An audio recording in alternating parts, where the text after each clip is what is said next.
People see Hawaii on postcards every single day. They see it on TV all the time, and yeah, it's a beautiful place we live. But if we were not here doing what it is that we do, the jungle would take this place over.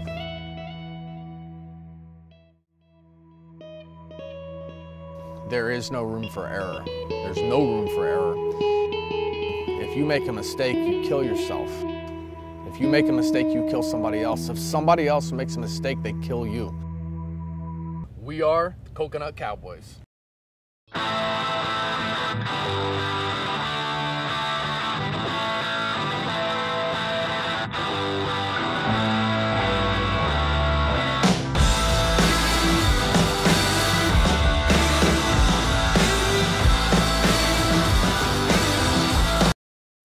The reason I moved here was for school. I came here to finish my degree in marine biology. Took a part-time job climbing coconut trees. Got really good, and decided to ditch a potential $32,000 a year job to make $1 million a year climbing coconut trees. This is one of the most lucrative industries here on this island. We service a number of very famous hotels. Pete Carroll, who won the Super Bowl last year, is one of our customers. Now it's working for Vulcan Properties. We work for Billabong, one of the biggest botanical gardens in the Pacific Ocean. We can make between $10,000 and $15,000 a week. My goal is $50,000. If I can get our gross income to $50,000 a week, I'll start taking Fridays off. We have a process to how we get everything done on the ground. And Curtis and Eli, they're the front guys in there. They're getting the debris out of the way. Star Farm, baby. We're ready to take over this island. Breaking necks and cashing checks. Jen comes in right behind. Other girls in this industry, but they don't do what she does. And still pull it off and look as good as she does doing it. Raul and Ethan are my climbers. I'm the fucking baddest climber ever, that's it. I like to get a little adrenaline in my system. I like the occasional acid flashback. You know, these guys are damn good at what they do. You know, and this whole thing works, this whole process works by everybody working together as a team. Raul is an excellent climber. The fact that he knows he's an excellent climber gets in the way of him being the best worker that he could be. Just a lot of bitch shit going on, guys. Tumbling. They act like a bunch of girls, like my kids, you know? If we have one weak link in this whole chain, everything fails. That was pretty cool. I know. Magilla does not belong here with us. He can't climb tree for shit. God damn it, Magilla, you get your ass down from that tree immediately. I had to threaten to fire Magilla a couple times. He kept trying to sell my customers face cream. Say he found the tree that's the main ingredient of that lotion. Motherfucker bullshit. Swear to God, this happened the day I threatened to fire him for selling some face cream to my customers. He tried to sell it to me. She put it on, and in 2 weeks I seen her, and it smoothed her face out. She went from looking like big one back to my mom, and that's incredible. And you can find that one on the website under magilla.nerium.com. That's magilla.nerium.com. I heard word, but I would never believe that Magilla was a pimp. I'm not like a master pimp. I had just an abundance of pussy freaking hanging off.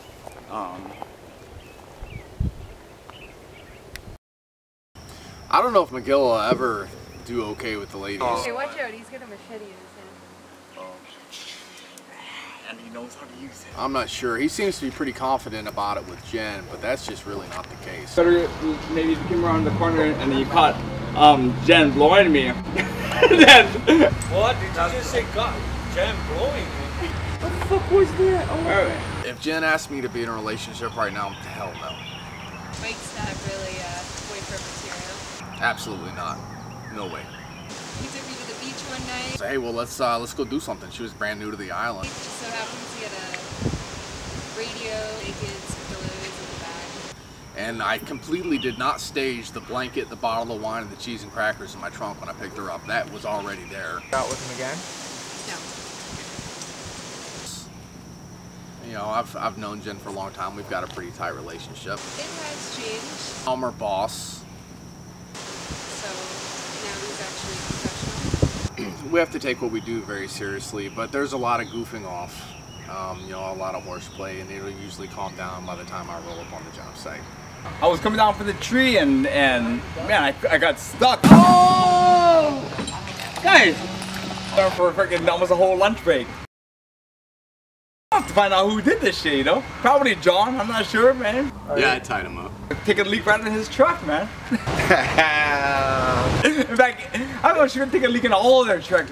When I first started working with Star Farms, Mike was another climber. Gary was our old boss. You can picture Fabio in maybe like a toga, you know, drinking a coconut like this. That's Gary Thomas. Apparently he used to be a slave driver. They called him the Pharaoh. Called himself a pharaoh. I know you guys probably want to get in touch with Gary, but good luck with that. After I purchased the business from Gary, he kind of split. I don't know where he's at. He's on vacation, man. I think he's at New York, somewhere in New York. I hear he's in New York City or Vegas. I heard Panama City one time. I can't really confirm that to be true. Worried that he might come back? Oh, no way. Mike's got this shit locked down. If Gary ever showed back up and he saw the direction that I've taken this company, you know, girls in pink halter tops out there trimming trees, he may sabotage and damage my equipment. He may slash the brake line. He may tell me he's had more dreams that things are gonna just blow up. I don't know, he'd probably try to take the company back from me. I'm not even worried about that. Anyway, I live in Lanikai. We've got a couple celebrities that live in the neighborhood. Not gonna throw a lot of names around. General Motors has a couple of properties down the street. Anybody want to know where that bailout money went? It's in Lanikai. I got a boat too. I've got a Bayliner 250. It's not exactly legal. It's overpowered by 100 horsepower, but it's a good time. We'll go to the sandbar out on Kaneohe Bay. There may be 100 people. There may be 2,000 people out there. You run into a topless girl or two. There may be cat fights out there. There may be a couple hundred topless girls out there. You never can tell what's going to happen out at the sandbar. It gets a little crazy sometimes. We've seen fights of 200 people. We've had Coast Guard coming in tasing people in the water. It can get crazy. I got into mixed martial arts years before it ever even became popular or on TV. I started training Okinawa Kempo when I was about 9 years old. When I was old enough to legally fight, I started getting into amateur fights, King of the Ring, North Carolina Tough Man, things of that sort. Mom would never come watch my fights. My dad would go, he'd even work my corner. My brothers would go, they'd yell for me. I think probably because maybe how many girls were there yelling too. It was a pretty fun scene. In the year 2000, I fought for an entire year undefeated. I didn't lose a fight. I won every single one of them. Yeah, undefeated for an entire year, and Mom refused. I asked her to come, free tickets, the whole deal. Mom would never watch me fight. She just, no.